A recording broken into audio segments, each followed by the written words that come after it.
Mudança de coordenadas é uma técnica que a gente utiliza para calcular integrais múltiplas. No caso das integrais duplas, a técnica de mudança de variáveis mais utilizada é aquela que muda as coordenadas cartesianas para coordenadas polares. E nesse vídeo a gente vai falar sobre isso. Como é que a gente transita entre esses dois tipos de coordenadas, polares e cartesianas? Eu sou a Prof. Jaque de Matemática e se você gosta desse assunto ou precisa desse assunto, curte o vídeo, se inscreve no canal para não perder nenhuma novidade. Para a gente entender qual que é a relação entre as coordenadas cartesianas e polares, vamos relembrar como a gente desenha graficamente um par ordenado x, y aqui no plano cartesiano. Então, sempre que a gente tem um par x, y, a gente vai desenhar aqui no plano cartesiano e a gente projeta esse ponto aqui sobre os eixos. Então, a gente marca, eu quero saber a que distância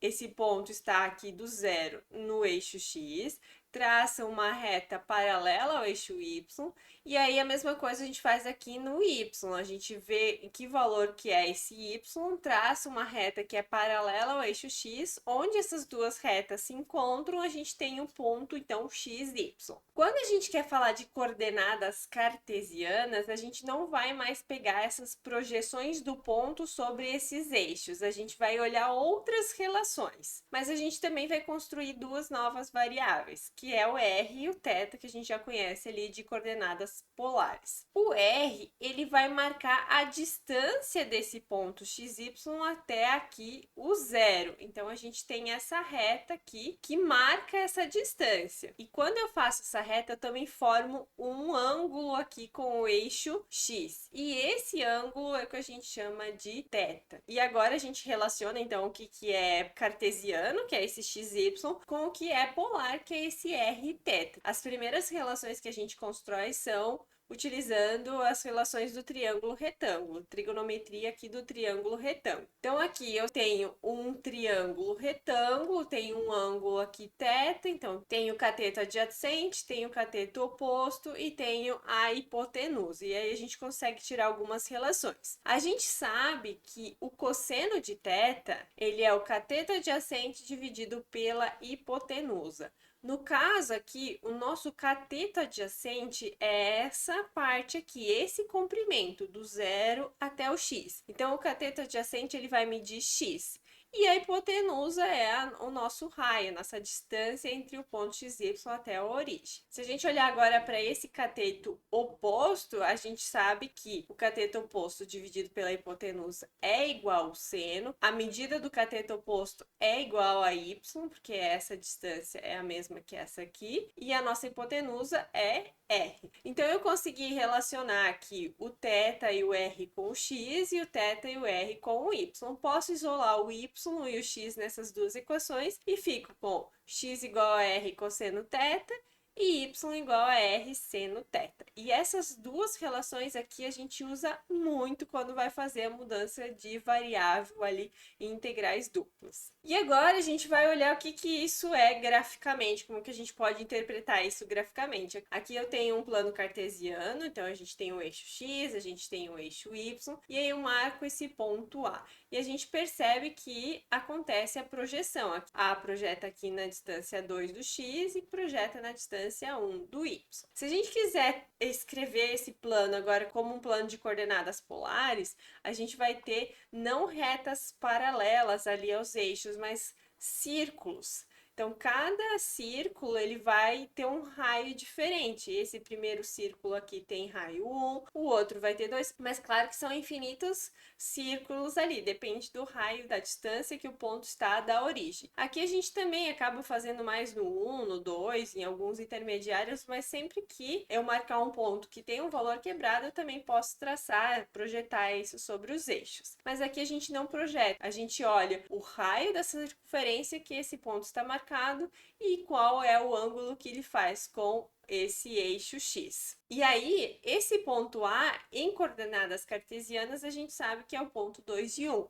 Mas aqui, em coordenadas polares, qual que vai ser o ponto R, θ, que vai definir esse ponto A? E é isso que a gente vai tentar fazer aqui. E esse ponto 2 e 1 que a gente tem aqui em coordenadas cartesianas, se a gente substituir nas relações que a gente construiu, vai ficar dessa forma. Eu não consigo isolar o R. O R vai ser igual a tanto, o θ vai ser igual a tanto. Porque a gente ainda não deduziu a relação contrária. A gente só tem o seguinte, a gente tem θ e R, eu consigo dizer quem é o ponto XY ali em cartesianos. Mas se a gente tem em cartesianos, a gente não achou uma relação que leve ali para coordenadas polares. E agora, usando essas duas identidades, a gente vai construir uma relação onde eu posso isolar o R e posso isolar o θ em função de x e y. Tem uma equação muito famosa na trigonometria que é essa, cosseno ao quadrado mais seno ao quadrado é sempre igual a 1, não importa o valor do θ, do ângulo que a gente está calculando. Por que eu vou utilizar essa equação? Porque aqui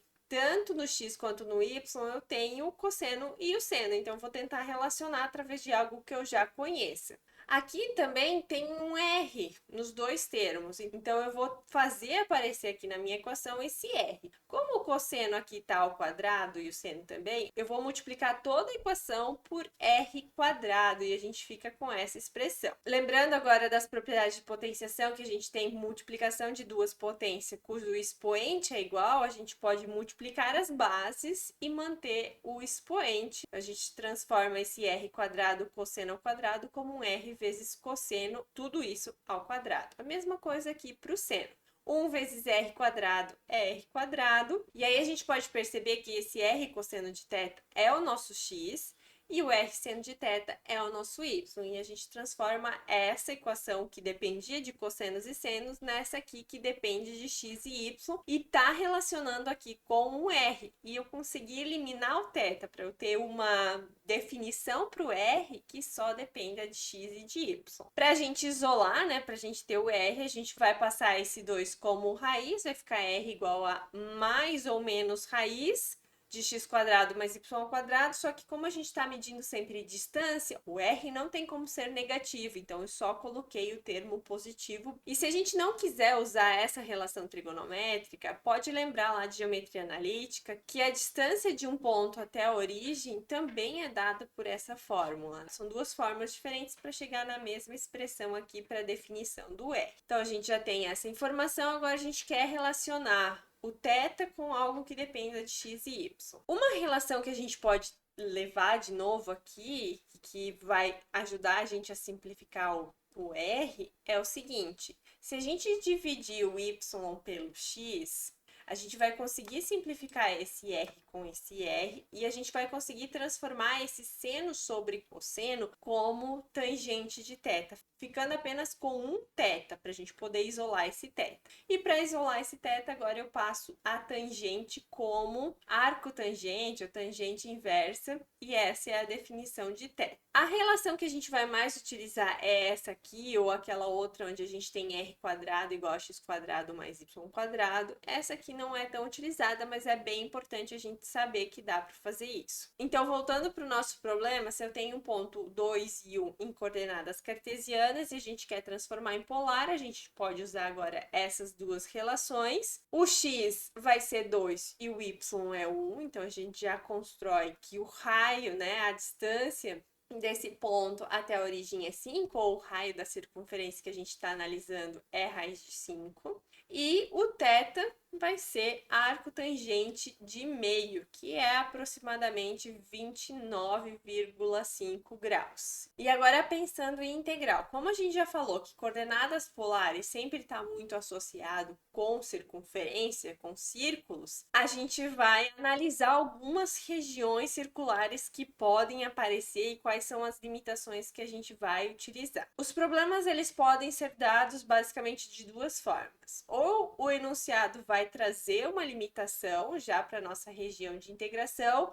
ou vai vir uma integral com os limites de integração e a gente precisa identificar que vai precisar usar coordenadas polares. No caso que o enunciado está escrito que é uma circunferência, então pode aparecer assim: calcule a integral dupla da função f de x, y, delimitado pela região circular de raio 3, de raio 5. Aqui eu vou usar um R genérico. Então, ele está falando assim, ó, tem uma função aqui por cima, mas eu quero saber só na região limitada por essa circunferência de raio E. E aqui ele deu toda a região, toda a circunferência. Então, a gente vai ter uma limitação para o R, o raio dessa circunferência vai ser do zero até essa bordinha, que é esse raio maior. Então, de 0 até R grande.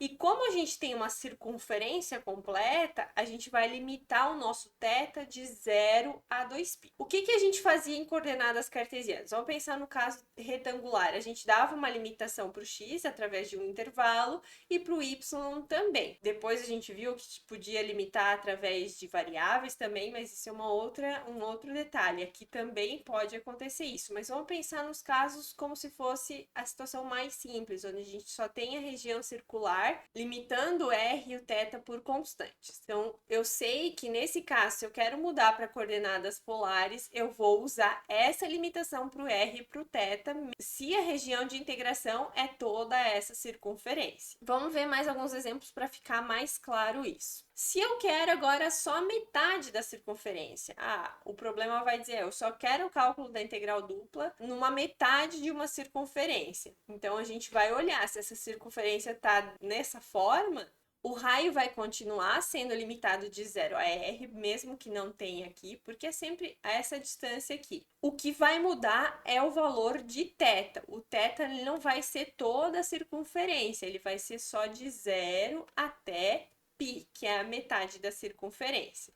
Se eu quero só 1/4 da circunferência, então o raio vai continuar sendo de 0 a R, o que vai mudar é o θ, que vai ser só até π/2. Se esse 1/4 de circunferência está aqui no primeiro quadrante, né? Isso também vai interferir ali na definição dos limites de integração. Aqui eu coloquei um ângulo de 45 graus, então o R continua sendo de 0 a R e o θ agora vai ser de 0 a π/4. Essa situação aqui também é uma metade de uma circunferência, só que ela está colocada nesse formato. Ela está variando daqui, onde seria o 3π/2 até o π/2. O raio continua sendo de 0 a R. O que mudou foi o valor de θ. Como a gente sempre marca o ângulo saindo aqui do eixo X, indo no sentido anti-horário, para a gente não fazer uma limitação para o θ através de 2 intervalos, a gente pode voltar aqui. E o voltar significa que a gente está com um ângulo negativo. Então, o nosso θ ele vai variar de menos π/2, porque ele voltou π/2, né? Então, veio aqui o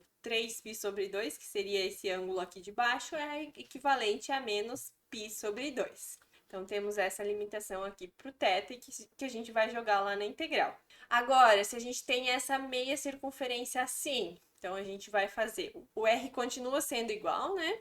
O θ vai mudar agora. Eu estou saindo aqui do ângulo π e indo até 2π. Então, a limitação para o θ, mesmo que seja uma meia circunferência, depende muito da onde ela está localizada. Se ela está só no primeiro, no segundo quadrante, se ela está ali no terceiro, no quarto. E aí a gente tem que sempre analisar. Lembrar que a gente começa 0, esse é o π/2, esse é o π, esse é o 3π/2 e aqui volta a ser o 2π. Por que a gente não passa do 2π? Porque senão a gente estaria fazendo novamente sobre uma mesma região. Então, a partir do 2π vai começar a repetir a região. E aí a gente vai ter uma duplicidade de cálculo, né? A gente vai colocar mais regiões do que precisa. Vai duplicar aquele valor ali nessa região. Uma outra forma de a gente escrever isso seria, eu estou voltando π. Então, de menos π até 0. Mas não é muito comum. A gente sempre prioriza em colocar limitação para o θ que seja positivo. Agora, a gente tem uma situação diferente. A gente tem um buraco ali nessa nossa região. Tem 2 círculos. E a gente só quer a região que está entre esses 2 círculos. Aí, o nosso R vai mudar. A gente vai ter o R limitado entre R1 e R2. Ele não vai mais começar em 0. Ele vai começar num raio que é maior aqui. que é no mínimo R1 e vai até no máximo R2. Mas nesse caso é uma volta completa, porque a gente tem todo esse anel sendo desenhado. Então o θ está variando de 0 a 2π. E aí a gente pode fazer aquilo que a gente fez antes ali, ó. A gente ir tirando partes desse anel, só a parte de cima. Então o R vai continuar de R1 a R2, o θ vai ser de 0 a π, e todas as outras possibilidades que a gente analisou anteriormente também vão funcionar aqui para esse anel. Mais uma maneira de ser apresentada esse domínio de integração e a gente precisar usar a mudança de coordenadas polares,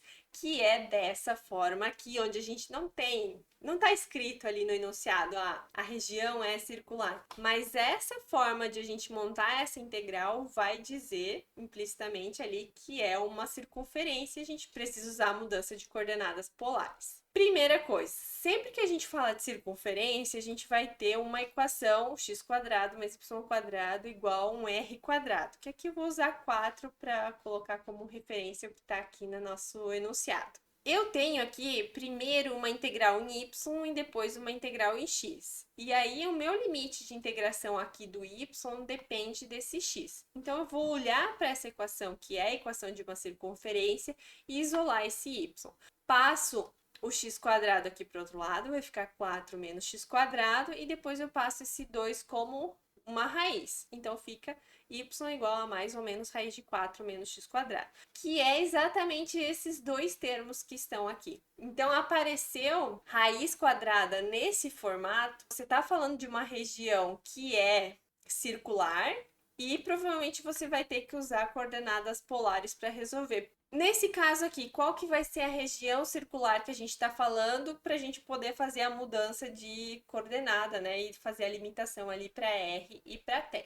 O x que ele está falando, ele está dizendo, ó, o x está variando de menos 2 a 2, então vai ser toda essa linha aqui. E como é uma integral do tipo 1, a gente tem o y variando tanto da parte de baixo até a parte de cima. A raiz de 4 menos x² é só essa metade de cima. E menos a raiz de 4 menos x² é a parte de baixo. Então, como ele está falando, ó, eu quero o x de menos 2 a 2 e o y de tanto da parte de baixo da circunferência até em cima, a gente está falando de uma circunferência completa. Então, a gente tem essa limitação aqui para R e para θ. Claro que esse raio pode ser qualquer, né? Aqui eu estou usando só o exemplo 2 para facilitar o entendimento. Agora vamos supor que a gente tenha trocado aqui, em vez de começar em menos 2, a gente começa em 0, mas aqui continua igual. Então a gente está falando de uma circunferência, e como a gente só quer de 0 até 2, eu só estou falando desse pedaço.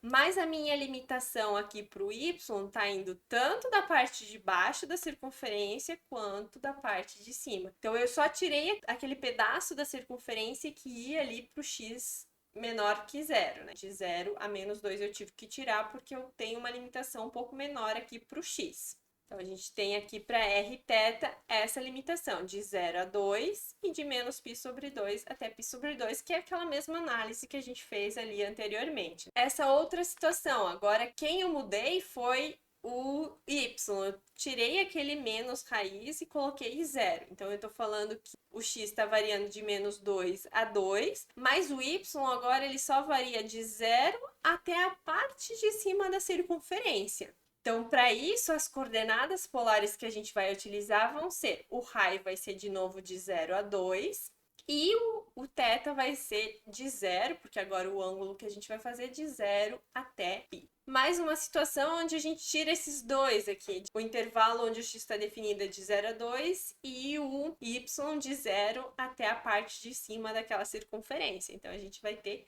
1/4 da circunferência, porque o x está variando só aqui de 0 a 2 e o y só de 0 até a parte de cima da circunferência. E aí, fazendo as limitações para coordenadas polares, a gente vai ter o r de novo de 0 a 2 e o θ de 0 a π sobre 2.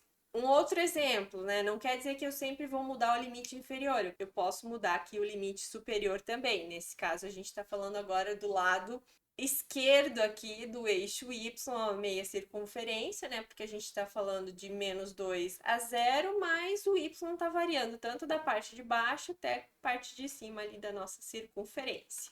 As limitações que a gente encontra para R e θ são essas aqui. O R sempre vai ser 2. O θ vai variar, então, de π sobre 2 a 3π sobre 2. Mesma coisa agora se a gente mudar um limite inferior e um limite superior. O x está variando de 0 a 2 e o θ, então, está variando de 0 até a parte de baixo da circunferência. Então, por isso que é essa região. O R continua sendo de 0 a 2 e o θ está variando, então, de menos π sobre 2 até 0.